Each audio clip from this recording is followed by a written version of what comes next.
सुप्रभात देवियों और सज्जनों, मैं कर्नल सोफिया कुरैशी और मेरे साथ विंग कमांडर व्योमिका सिंह आज आपको 6 से 7 मई 2025 की रात 1:05 से 1:30 बजे के बीच भारतीय सशस्त्र बलों द्वारा अंजाम दिए गए ऑपरेशन सिंदूर के बारे में जानकारी देंगे।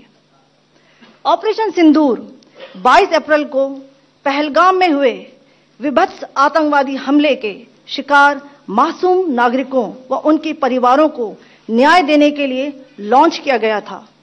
इस कार्रवाई में 9 टेररिस्ट कैंप्स को टारगेट किया गया और पूरी तरह से इसे बर्बाद किया गया। पाकिस्तान में पिछले 3 दशकों से टेरर इंफ्रास्ट्रक्चर का निर्माण हो रहा है। इसमें recruitment, indoctrination centres, training areas व लॉन्च पैड शामिल थे, जो पाकिस्तान और पाक अधिकृत जम्मू कश्मीर POJK दोनों में फैले हैं। Operation Sindoor was launched by Indian Armed Forces to deliver justice to the victims of Pahalgam terror attack and their families. 9 terrorist camps were targeted and successfully destroyed. Over the last 3 decades, Pakistan has systematically built terror infrastructure. It is a complex web of recruitment and indoctrination centers, training areas for initial and refresher courses, and launch pads for handlers. These camps are located both in Pakistan as well as Pakistan-occupied Jammu and Kashmir areas. Some of the well-known training camps are located, as you can see on the screen. They are distributed from Savai Nala in the north, counting to approximately 21, ending at Bhagalpur to the south. इन लक्ष्यों का चयन विश्वसनीय intelligence सूचनाओं के आधार पर हुआ ताकि आतंक गतिविधियों की रीढ़ तोड़ी जा सके, और यह खास ध्यान दिया गया कि निर्दोष नागरिकों और सिविलियन इंस्टॉलेशन को नुकसान न पहुंचे। The selection of these targets for Operation Sindoor was based on credible intelligence inputs and role of these facilities in perpetrating the terror activities. The locations were so selected to avoid damage to civilian infrastructures and loss of any civilian lives. This was done with due diligence, and the camps selected for targeting and their engagement will now be shown to you one by one. POJK के target मैं आपको बताना चाहूंगी। सबसे पहले सवाई नाला camp Muzaffarabad, जो कि POJK के लाइन ऑफ कंट्रोल से 30 किलोमीटर दूर है। यह एक लश्कर तौयबा का ट्रेनिंग सेंटर था। 20 अक्टूबर 2024 सोनमर्ग, 24 अक्टूबर 24 गुलमर्ग, 22 अप्रैल 2025 पहलगाम, इन हमलों के आतंकियों ने यहीं से प्रशिक्षण लिया था। सैयदना बिलाल कैंप मुजफ्फराबाद, यह एक जैश ए मोहम्मद का स्टेजिंग एरिया है।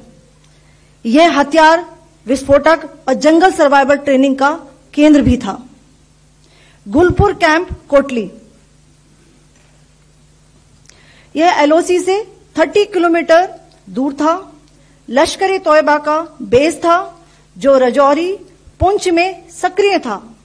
20 अप्रैल 2023 को पुंछ में और 9 जून 2024 को तीर्थ यात्रियों के बस हमले में यहीं से आतंकी को ट्रेन किया गया था।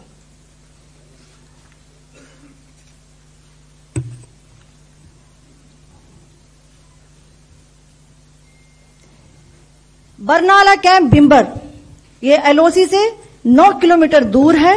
यहां पर हथियार, हैंडलिंग, IED व जंगल सर्वाइवल का प्रशिक्षण केंद्र था।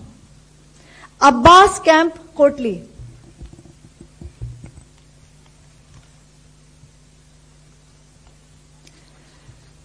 यह LOC से 13 किलोमीटर दूर है। लश्कर तौयबा का फिदाइन यहां तैयार होता था। इसकी कैपेसिटी 15 टेररिस्ट को ट्रेन करने की थी।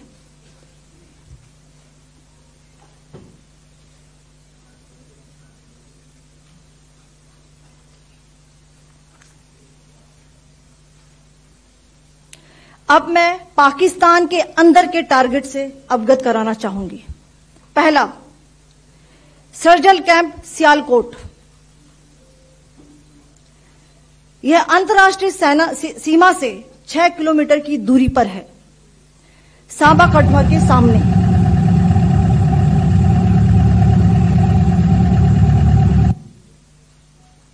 मार्च 2025 में जम्मू एंड कश्मीर पुलिस के 4 जवानों की जो हत्या की गई थी, उन आतंकवादियों को इसी जगह पर ट्रेन किया गया था।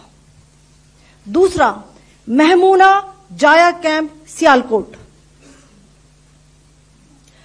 यह 18 से 12 किलोमीटर आईबी से दूर था। हिजबुल मुजाहिदीन का बहुत बड़ा कैंप था।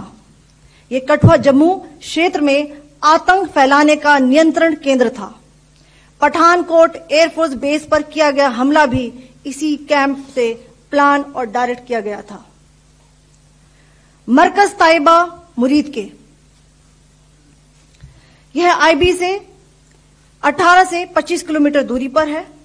2008 के मुंबई हमले के आतंकी भी यहीं से प्रशिक्षित हुए थे। अजमल कसब व डेविड हेडली भी यहां ट्रेन हुए थे।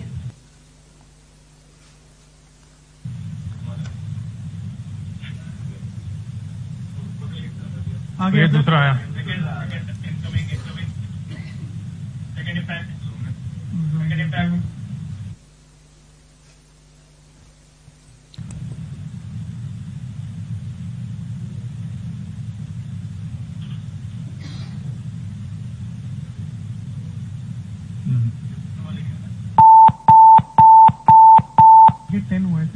टारगेट 10 हुआ, एंक्लोजर सेम ही है। 7 it is hit the target. हाँ हाँ।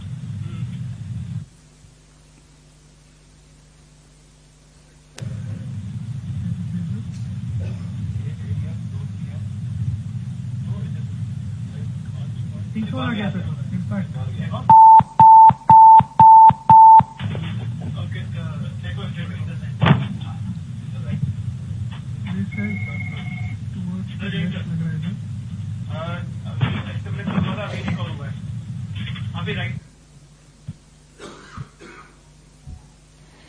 मरकज सुभान अल्लाह भावलपुर, यह इंटरनेशनल बाउंड्री से 100 किलोमीटर दूर है। जैश ए मोहम्मद का मुख्यालय था। यहां पर रिक्रूटमेंट, ट्रेनिंग व इंडॉक्ट्रिनेशन का केंद्र भी था। शीर्ष आतंकी अक्सर यहां आते थे। मैं आप सबको बताना चाहती हूं कि किसी भी सैन्य ठिकाने का निशाना नहीं बनाया गया और अभी तक किसी तरह की नागरिक क्षति की रिपोर्ट नहीं है। धन्यवाद। जय Hind. The strike on the terror camps were undertaken through precision capability, as shown to you. A niche technology weapons with careful selection of warheads was ensured so that there will be no collateral damage. The point of impact in each of the target was a specific building or a group of buildings. All the targets were neutralized with clinical efficiency, and the results reiterate the professionalism of the Indian Armed Forces in the planning and execution of their operations. No military establishments were targeted. India has demonstrated considerable restraint in its response. However, it must be said that the Indian Armed Forces are fully prepared to respond to Pakistani misadventures, if any, that will escalate this situation. Jai Hind, and thank you very much.